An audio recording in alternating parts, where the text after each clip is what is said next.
Ay nako, ito na naman tayo. Kayo talaga para kayo mga kuto, no? Kilala nyo lang kami pag may kailangan kayo. Pero pag ito yung bayaran, ano? Lalaho kayo na parang bula. Pero sige, madali ako sa pagdating sa pera. Kasi magbabayad kayo ng tama, ha? Bigyan mo sila. Pero 20% ang interest nito, ha? At sa susunod na linggo kagad ang bayad. Ang hindi makabayad, malibintigan sa amin.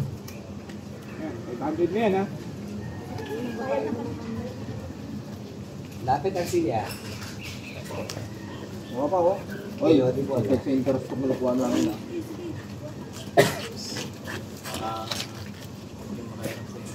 Cut!